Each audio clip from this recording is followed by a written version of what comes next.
Narmada Eshala audio సిరీస్కి స్వాగతం. నేను మీ నర్మదా. నేను రాసి మీకు వినిపిస్తున్న భార్యాభర్తల ప్రేమ కథ అగ్రిమెంట్ మ్యారేజ్ భాగం 28. నువ్వు కూడా నాలాగే ఏర్పాటు చేసుకున్నావంటే మన పని సులువవుతుంది. నన్నెందుకు అడగడం, నువ్వు ఒక్కతివి ఆ షాప్ ఏదో పెట్టుకోవచ్చు కదా అంటావేమో అన్న ఆమె నా వైపు చూసింది. అవును కదా, ఇలా నన్నెందుకు అడుగుతున్నారు? విస్మయంతో ఆమెను చూశాను నేను. పెదవి చప్పరించేసిన అంజలి, అంత డబ్బు నా దగ్గర లేదు. ఉండి ఉంటే నేను నిన్ను ఇలా అడిగేదాన్ని కాదు.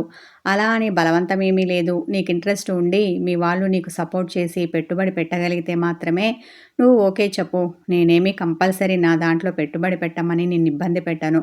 నువ్వు పెట్టనంత మాత్రాన నీతో ఫ్రెండ్షిప్ కట్ చేయను. ఫ్రెండ్షిప్పే, బిజినెస్ బిజినెసే, దేని దారి దానిదే. రెండింటిని అస్సలు కలపను అన్నది అంజలి. నేను ఆలోచనలో పడ్డాను. నా ఆలోచనను పసిగట్టిన అంజలి గారు, పర్వాలేదు హిమజ, ఓ 2 రోజులు టైం తీసుకొని బాగా ఆలోచించు. మీ వారితోనూ మీ పుట్టింటి వాళ్ళతోనూ మాట్లాడు. అన్నీ కుదిరితేనే ఈ బిజినెస్కి ఓకే చెప్పు, లేదంటే లేదు అని పెదవి విరిచింది.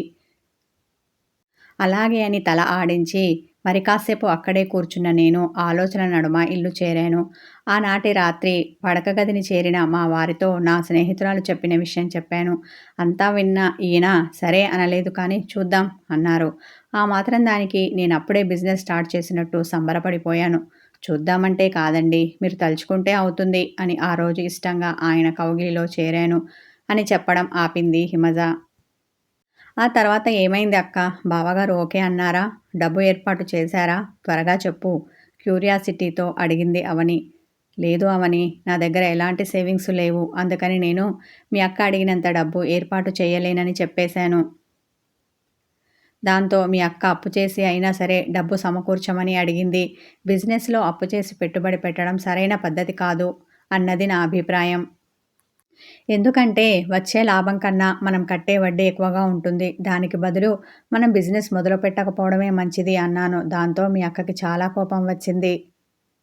మీరు ఎప్పుడైనా నన్ను సమర్థించారా? నా అభిప్రాయానికి విలువ ఇచ్చారా? నేను అడిగిన దానికి అవును అన్నారా? లేదు కదా. ఇప్పుడు కూడా మీరు ఇలాగే అంటారని నేను ముందుగానే ఊహించాను. కానీ ఏదో చిన్న ఆశ ఇలా మిమ్మల్ని అడిగేలా చేసింది. లేదంటే అడిగేదాన్ని కాను అని నన్ను కోపగించుకుంది. అంతేనా? అలకబూని నాతో మాటలు మానేసింది. హిమజకి బదులుగా కిషోర్ చెప్పాడు. అన్నయ్య చెప్పింది నిజమే కదా వదినా.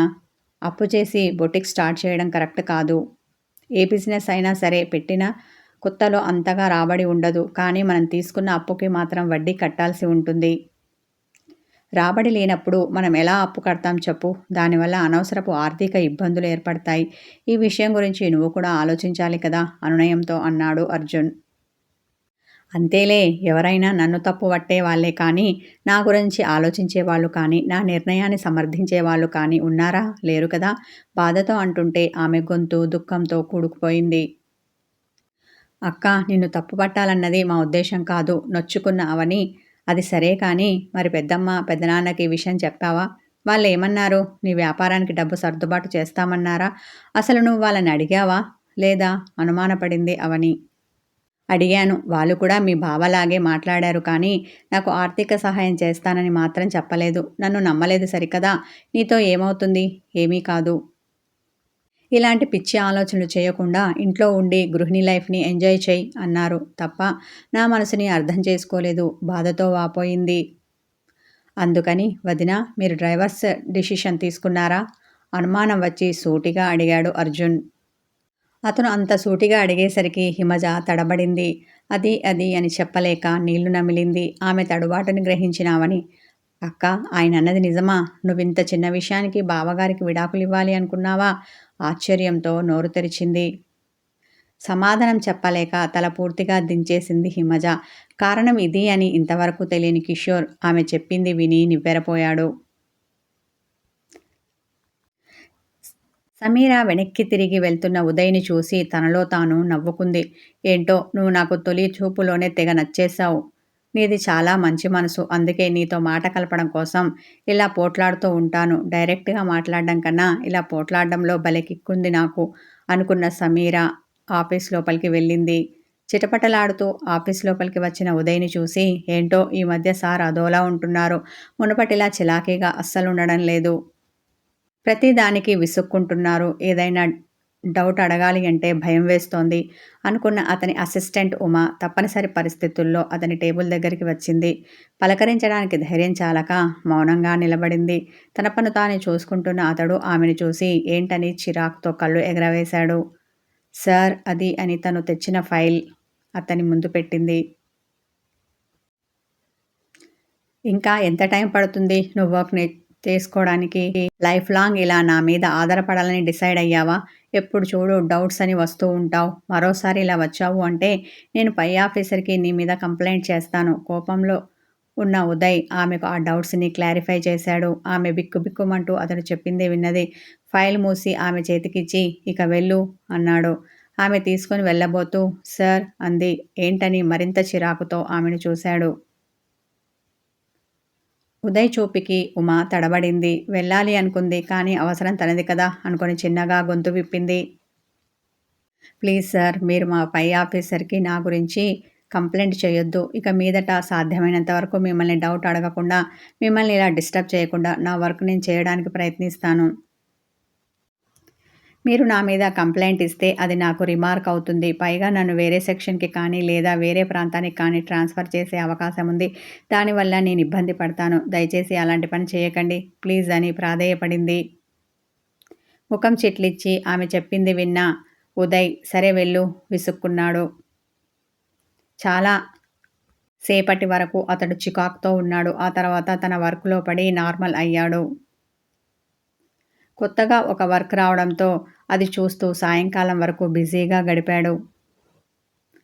టైం అయ్యాక ఇంటికి బయలుదేరుతుంటే సమీరాని పికప్ చేసుకోవాలి అన్న విషయం గుర్తుకు వచ్చింది. అబ్బా, ఈవిడొకతి నా ప్రాణానికి తగులుకుంది. సమీర మాటలు వింటే తీసుకెళ్ళాలి అనిపించదు. కానీ రమణి ఆంటీని చూస్తే అయ్యో పాపం అని జాలి వేస్తుంది. సమీరాని డ్రాప్ చేసి పికప్ చేసుకోవాలి అనిపిస్తుంది. ఏంటో ఆ తల్లికి తగ్గ కూతురిలా ఈమె అసలు లేదు. నిజానికి సమీర ఆ ఆంటీకి పుట్టిన కూతురేనా? ఉదయ్‌కి డౌట్ వచ్చింది. ఇలా పిచ్చిగా ఆలోచిస్తూ ఆమె బ్యాంకు ముందుకు వచ్చి తన బైకుని ఆపాడు. వాచ్‌మెన్ అతన్ని గుర్తుపట్టి సార్ మేడంగారు ఇంకా రాలేదు. లోపల ఉన్నారు.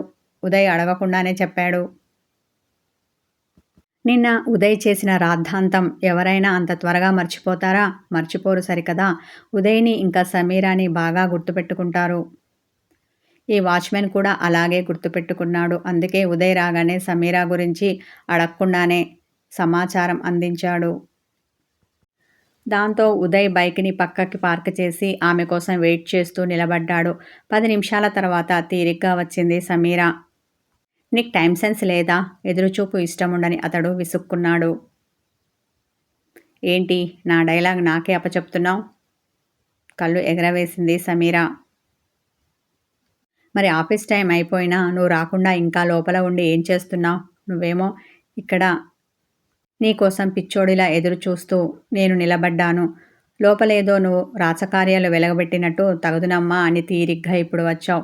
ఇలా రోడ్డు మీద నిలబడితే ఎంత ఇబ్బందిగా ఉంటుంది. నాకైతే మహా చెడ్డ చిరాకు అనుకో. అయినా నీకోసం తప్పక ఇలా వెయిట్ చేశాను. కానీ ఇక మీదట ఇలా లేట్ అయ్యేటట్టు ఉంటే నాకు మెసేజ్ పెట్టు. నీకోసం వచ్చి ఇక్కడ కాచుకొని ఉండలేను. నువ్వు ముందుగా మెసేజ్ చేస్తే నేను మా ఆఫీస్ క్యాంటీన్లో కాసేపు కూర్చొని ఆ తర్వాత వస్తాను అనేసి బైక్ స్టార్ట్ చేశాడు. తమరిప్పుడు చెప్పారు కదా, అలాగే పెడతాను మెసేజ్ అని మూతి తిప్పి బైక్ ఎక్కి అతని వెనకాల కూర్చుంది. అతడు బైక్ను ముందుకు పోనివ్వగానే అతని పొట్ట చుట్టూ చెయ్యి వేసింది. ఆమె చర్యకి అతడు ఉలిక్కిపడ్డాడు. అంతేకాదు అతనికి చెక్కిలిగిలి పుట్టింది. సడన్ బ్రేక్తో బైకును ఆపాడు. ఎందుకు ఆపావు? అయోమయంతో అడిగింది. నువ్వెందుకు నా చుట్టూ చెయ్యి వేశావు? ముందు అది తీ. నాకెలాగో ఉంది. ముఖం చిట్లించాడు. నాకు మాత్రం బాగుంది. చేతికి మెత్తగా హాయిగా పరవశంతో చెప్పింది. ఉంటుంది ఉంటుంది ఎందుకుండదు? కసిగా నోట్లో అనుకున్న ఉదయం వచ్చేటప్పుడు పెద్ద ప్రతివత డైలాగులు చెప్తూ బైక్ రాడ్ని పట్టుకొని కూర్చున్నావు కదా, ఇప్పుడేం వచ్చింది? దాన్ని పట్టుకొని కూర్చోకుండా తీరిగ్గా వచ్చిందని నా పొట్ట చుట్టూ చెయ్యి వేశావు. నేనేదో నీకు మొగుడిని అయినట్టు, నువ్వేదో నా పెళ్ళామైనట్టు చనువుగా వేసి దర్జాగా కూర్చున్నావు. మళ్ళీ వేస్తే మర్యాద దక్కదు చెప్తున్నా సీరియస్గా మాట్లాడాడు ఉదయ్. బెదిరిస్తున్నావా? నీ బెదిరింపుకి లొంగేదీ లేదు. ఏం చేస్తావో చేసుకో. నేను ఇలాగే వేస్తాను. నేనేం చేసినా దానికి అర్థం పరమార్థం ఉంటుంది. అది తెలుసుకోకుండా ఏదేదో వాగుతున్నావు. ఎప్పుడూ లేనిది వేసింది అంటే ఎందుకు వేసింది? ఏదైనా ప్రాబ్లం ఉందేమో అనుకోవచ్చు కదా. అలా అనుకుంటే నువ్వు ఉదయ్ ఎలా అవుతావులే వెటకారంతో అన్న సమీర. అరే, నా చెయ్యంత నొప్పిగా ఉందో నీకేం తెలుసు? ఆఫీస్లో బోలెడంత వర్క్ చేశాను తెలుసా ఈరోజు. అందుకే చెయ్యి నొప్పిగా ఉంది. ఇప్పుడు నువ్వు చెప్పినట్టు విని నేను ఈ రాడ్ని పట్టుకొని కూర్చుంటే ఆ నొప్పి మరింత ఎక్కువ అవుతుంది. దాంతో నేను రేపు ఆఫీస్కి డుమ్మా కొట్టినా కొట్టాల్సి రావచ్చు. అసలే కొత్తగా జాయిన్ అయ్యాను. అప్పుడే లీవ్ అంటే ఎలా కుదురుతుంది? లీవ్ ఇవ్వడానికి మా మేనేజర్ ఒప్పుకుంటాడా ఏంటి? నువ్వు కూడా ఒక ఎంప్లాయ్ అయ్యుండి కొంచెం కూడా అర్థం చేసుకోకుండా మాట్లాడుతున్నావేంటి? అలుకగా అని బుంగమూతి పెట్టింది సమీర. నీ దగ్గర అన్నింటికీ సమాధానాలు ఉంటాయి. నేనే బుర్ర తక్కువ వెధవని నీతో ఏదో ఒకటి అని ఇలా మాటలు పడుతూ ఉంటాను. ఆమెని విసుక్కున్న అతడు. ఒప్పుకున్నాక తప్పుతుందా? ఎలాగో అలా తగలడు అని బైక్ని ముందుకు తోలాడు. నువ్వేమైనా నా పెళ్ళావా అని ఈరోజు నువ్వు ఉక్రోషంతో అన్నా ఏదో ఒకరోజు దాన్ని నిజం చేస్తాను చూస్తూ ఉండు మనసులో అనుకొని ముసిముసిగా నవ్వుకుంది సమీర. స్పీడ్ బ్రేకర్లు వచ్చినప్పుడు ఆమె అతని మీద పడిపోయినా మౌనంగా ఉంది. నిన్నటిలా కోపగించుకోలేదు, అతనితో గొడవ పెట్టుకోలేదు. ఉదయ్ పరిస్థితి మాత్రం మరోలా ఉంది. బైక్ కుదుపులకి ఆమె అతనికి మెత్తగా తగులుతుంటే ఇది అని చెప్పలేని పారవస్యం అతనికి కలిగింది. అతనికి ఆమె మీద ఇంకా ప్రేమ పుట్టకపోయినా ఒకలాంటి మైకం కమ్మి అతని మనసు గాలిలో తేలింది. మొత్తానికి ఆమె సాన్నిధ్యం అతనికి మత్తుగా ఉంది. అతడు అనుభవిస్తున్న ఆ ఫీలింగ్తో ఎప్పుడు ఇల్లు వచ్చిందో తెలియనే లేదు. బైక్ ఆపగానే ఆమె దిగి అతని వైపు చూడకుండా వెళ్ళింది. చూసి ఉంటే ఆమెకు తెలిసేది ఉదయ్లో వచ్చిన మార్పేమిటో. కథ కొనసాగుతుంది. హాయ్ వ్యూవర్స్, దీంతో పాటు 7 AM కొత్తగా ఇస్తున్న స్టోరీని కూడా చూసేసి మంచి కామెంట్ పెట్టండి. నచ్చితే ఎంకరేజ్ చేయండి, లైక్ చేయండి, హైప్ చేయండి. Thank you.